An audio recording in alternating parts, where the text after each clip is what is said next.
Halo teman-teman, selamat pagi, siang, sore, malam.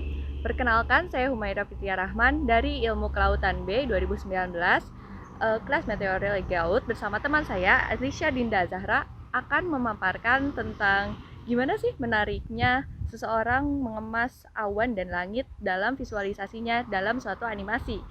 Nah, di sini tentunya akan dikaitkan juga dengan faktor meteorologi yang menyangkut awan itu sendiri beserta klasifikasi awannya.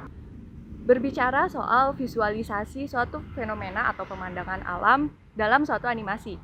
Biasanya animasi selalu mengemas pemandangan alam dengan kreatif dan menarik, seperti halnya langit, gunung, maupun pantai. Nah, di sini termasuk juga dalam visualisasi langit dan awan-awan di sekitarnya. Dan ternyata proses visualisasi yang baik bukan karena tidak adanya alasan dalam proses visualisasi tersebut. Tentunya seseorang yang memvisualisasikan alam tersebut atau langit dan awan pernah melihat secara langsung bagaimana awan itu bentuknya, seperti berkumpul ataupun seperti lurus, berjajar, dan lain sebagainya. Nah, gimana sih klasifikasi awan menurut meteorologi yang kemudian bisa diterapkan dalam visualisasi animasi tersebut? Hal ini akan dijelaskan dengan materi klasifikasi awan oleh rekan saya, yaitu Alisha Dinda Zahra. Nah, untuk tipe-tipe awan sendiri terbagi menjadi beberapa tipe berdasarkan ketinggian dan hubungannya dengan cuaca. Beberapa di antaranya yaitu awan tipe cirrus yang berupa helai-helai, kemudian ada tipe alto, kemudian ada tipe stratus di mana dia itu seperti lapisan-lapisan atau layer. Kemudian ada nimbo yang biasanya mengandung hujan. Kemudian ada cumulus yang berbentuk seperti gumpalan-gumpalan. Nah, untuk selanjutnya dibagi menjadi 3 macam level di setiap ketinggian langit ya. Jadi pertama yaitu ada high level clouds, kemudian ada middle level clouds, dan juga ada low level clouds.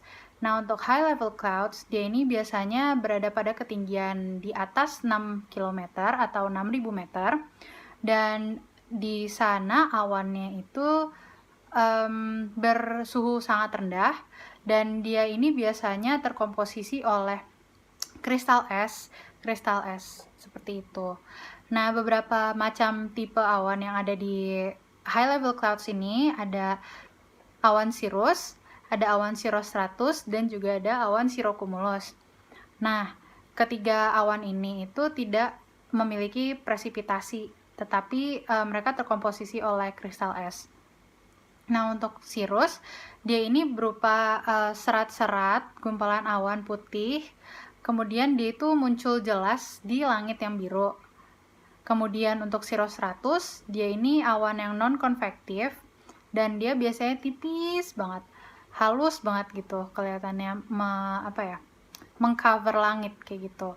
Nah, untuk cirrocumulus ini biasanya juga halus, namun dia lebih terlihat seperti gumpalan-gumpalan warna putih gitu yang ada di langit.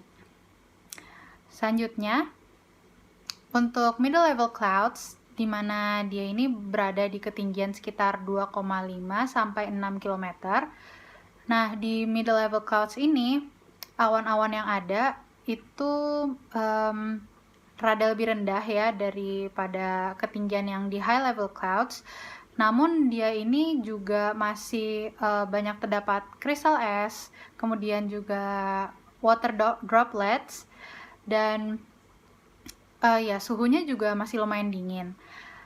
Nah, biasanya terkomposisi dari beberapa jenis awan ini nih. Jadi ada jenis awan altocumulus, ada jenis awan altostratus, ada nimbostratus juga. Nah, untuk altocumulus, dia ini lapisan awan konveksi yang biasanya ada dalam bentuk patch yang tidak teratur. Terus juga kadang juga berbentuk bulat. Terus juga biasanya dia ada berkelompok atau kayak berkelompok membentuk massa gitu. Ada juga yang berbentuk garis, terus ada juga yang berbentuk gelombang. Nah, itu untuk altocumulus, dan dia ini biasanya dapat menyebabkan hujan namun masih di keadaan langit yang terang gitu. Nah, selanjutnya untuk altostratus, Dia ini juga sama awan konvektif, namun dia ini berwarna buram abu-abu atau biru keabu-abuan gitu. Nah, dia ini biasanya membentuk seperti front bentuknya, dan dia ini udara di awan ini itu lumayan hangat, agak hangat, namun sekitar daerahnya itu rendah suhunya. Nah, maka dari itu dia kadang dapat bisa menebal ke awan berbentuk nimbus stratus dan dapat mengakibatkan hujan ataupun salju. Nah, yang terakhir ada nimbus stratus, di mana karakteristik dari nimbus stratus ini dia itu merupakan lapisan abu-abu yang gelap, kemudian tebal. Nah, macam awan terakhir yang ada di middle level clouds yaitu ada nimbus stratus, di mana nimbus stratus ini memiliki karakteristik dia biasanya berwarna abu-abu, kemudian berbentuk lapisan, dan dia itu biasanya juga menutupi kecerahan dari sinar matahari, dan dia juga biasanya dapat menyebabkan hujan ataupun menyebabkan salju, seperti itu. Nah, untuk yang terakhir yaitu ada low level clouds di ketinggian di bawah 2,5 km. Nah, dia ini biasanya terkomposisi oleh water droplets atau droplet air. Kemudian kalau misalnya dia memiliki temperatur yang lumayan rendah, dia bisa membentuk seperti kristal es, kemudian salju-salju kecil ya. Dan beberapa macam awan yang terdapat di low level ini, dia ini ada beberapa di antaranya stratocumulus, kemudian ada stratus, kemudian ada cumulus, dan juga ada cumulonimbus.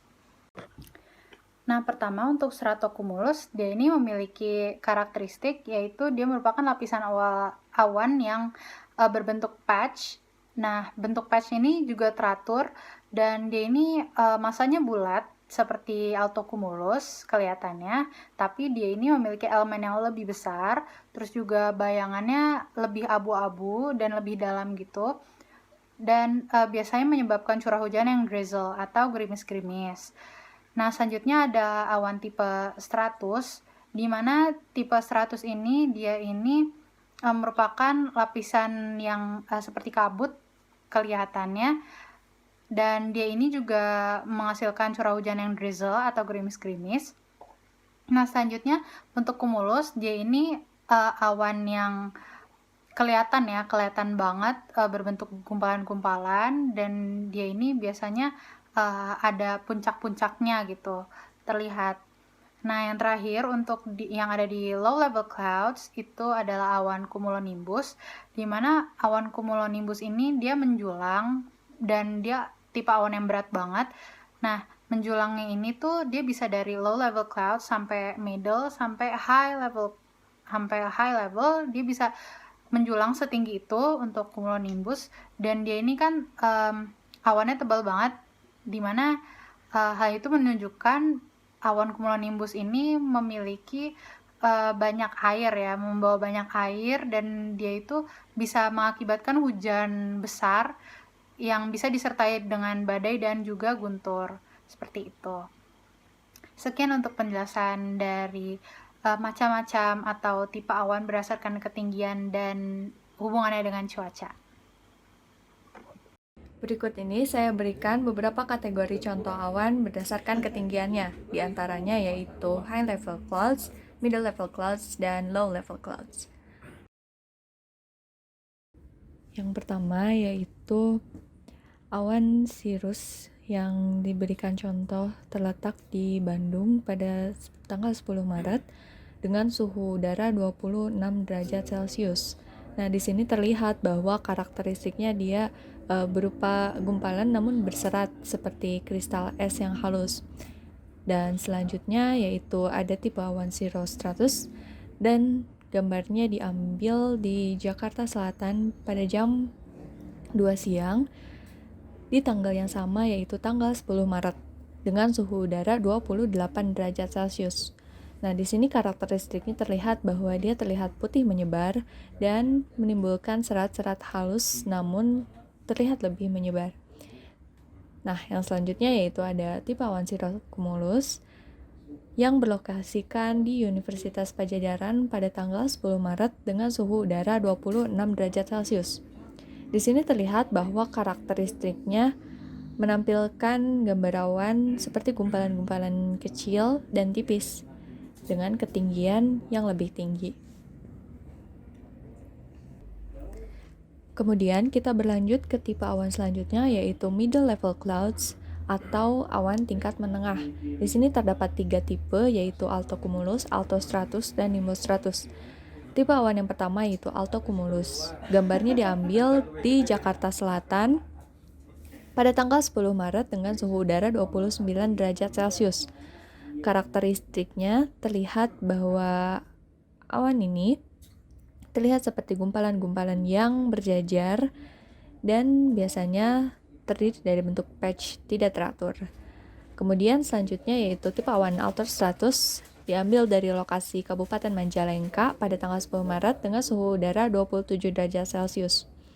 Karakteristiknya terlihat bahwa warna-warna ini terlihat buram abu-abu dan sedikit penggumpal dengan suhu udara terasa lebih hangat dan tekanan rendah. Juga terdapat hujan-hujan gerimis. Selanjutnya tipe awan nimbostratus yang lokasinya diambil di ujung Berung pada pukul 3 sore 10 Maret. Suhu udara yang dihasilkan suhu udaranya yaitu 27 derajat Celcius.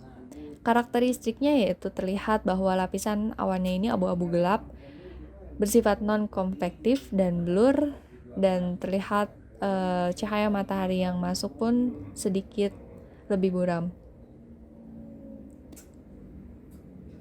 Dan tipe awan selanjutnya terletak pada low level clouds, yaitu di bawah 2,5 km.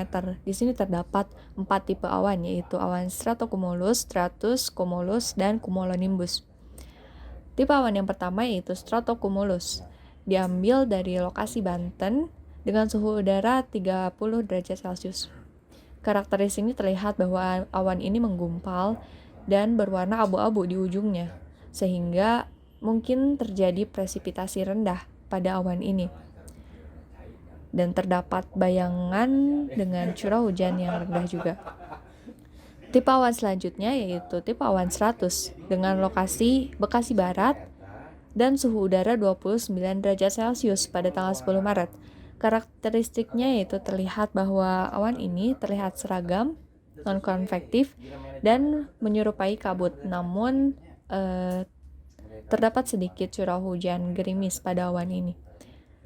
Dan tipe awan selanjutnya itu awan cumulus dengan lokasi Cicendo, Bandung, diambil pada tanggal 10 Maret dengan suhu udara 27 derajat Celcius. Karakteristiknya terlihat bahwa awan ini menggumpal dan menyebar dengan gumpalan kecil, namun sisi bawahnya terlihat lebih datar. Dan yang terakhir yaitu tipe awan cumulonimbus pada lokasi Kemang, Kabupaten Bogor, dengan suhu udara 27 derajat Celcius. Tipe awan ini terlihat menjulang tinggi, berat, dan bersifat konvektif. Juga berhubungan dengan adanya petir atau guntur di sekitar wilayah ini. Dan juga mungkin terdapat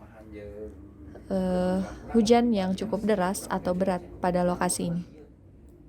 Menurut KBBI disebutkan bahwa awan merupakan kelompok butiran air, es, atau kedua-duanya yang tampak mengelompok di atmosfer. Nah, hal ini juga masuk ke dalam kenapa awan itu berwarna putih, kenapa awan itu bisa mengelompok, kenapa awan itu bisa ada di langit. Hal ini juga banyak dijelaskan tentunya dalam meteorologi. Juga tentunya hal ini dapat menjadi lebih menarik penonton karena hal ini menyebabkan keindahan alam menjadi semakin lebih lengkap di animasi tersebut. Nah, jadi begitu teman-teman. Sebenarnya awan ini dapat kita gambarkan sesuai dengan pengkategoriannya, maupun dari awan tingkat tinggi, menengah, hingga rendah. Di samping hobi kita menonton animasi, kita juga dapat belajar dari animasi tersebut. Terima kasih, saya Humaira Fitria Rahman dan teman saya Alisha Dinda Zahra. Mohon undur diri. Wassalamualaikum warahmatullahi wabarakatuh. Terima kasih.